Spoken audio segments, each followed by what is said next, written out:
Welcome to ప్రజానాడి news. Ganesh మండపాలు నిర్మించాలంటే police permission అవసరమన్నారు.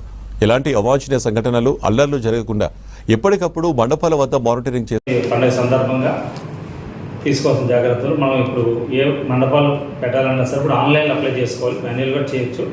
కాబట్టి మీరు కొన్ని సూచనలు ఉన్నాయి, అవన్నీ కూడా పాటించవలసిన అవసరం ఉంటుంది.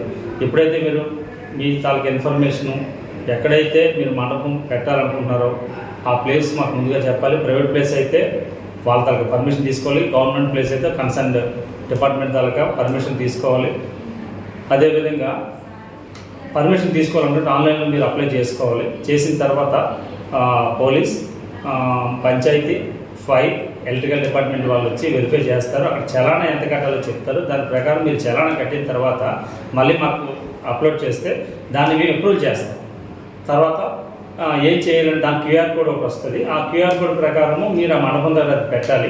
ప్రతిరోజు కూడా అంటే దానికి అర్థం ఏంటంటే ఎప్పుడు మీరు పెడుతున్నారు, ఏ రోజు అనుపుతారు, ఏ ప్లేస్లో అనుపుతారు, ఎలా అనుపుతారు, ఏదైనా వెహికల్లో తీసుకెళ్తే ఆ వెహికల్ నెంబర్ కూడా మనకి ఇవ్వాల్సి ఉంటుంది. ఆ డ్రైవర్ తాలూకా లైసెన్స్ ఉందా లేదా చెక్ చేస్తాము.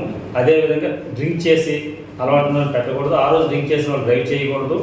రెండవది, ఈ మండపాల దగ్గర ఏవైతే కమిటీ మెంబర్లు ఉంటారో ఖచ్చితంగా ఎవరో ఒకరు రాత్రిపూట ఉండవలసి ఉంటుంది. ఎందుకంటే వర్షాలు పడుతున్నాయి కాబట్టి ఎలక్ట్రికల్ సంబంధించింది కానీ లేదని సరే అక్కడ ఏదైనా చిన్న చిన్న డిస్టర్బెన్స్ అయ్యే అవకాశం ఉంటుంది. కాబట్టి ముందుగా ఏ ఇన్ఫర్మేషన్ ఉన్నా సరే మా పోలీసు వాళ్ళకి తెలియజేయాలి. అదేవిధంగా ప్రతిరోజు కూడా వచ్చి మేము వెరిఫై చేయడం జరుగుతుంది. నెక్స్ట్ ఎక్కడైతే మీరు ఈ వినాయక చవితి రోజు నుండి మళ్ళీ అనిపోయే వరకు కూడా ఏ ప్లేస్లో అనుపుతారు ఆ రూట్ కూడా మాకు ఇవ్వాల్సి ఉంటుంది. అలాగే కమిటీ మెంబర్స్ తాలూకా ఫోన్ నెంబర్లు ఇవ్వాల్సి ఉంటుంది.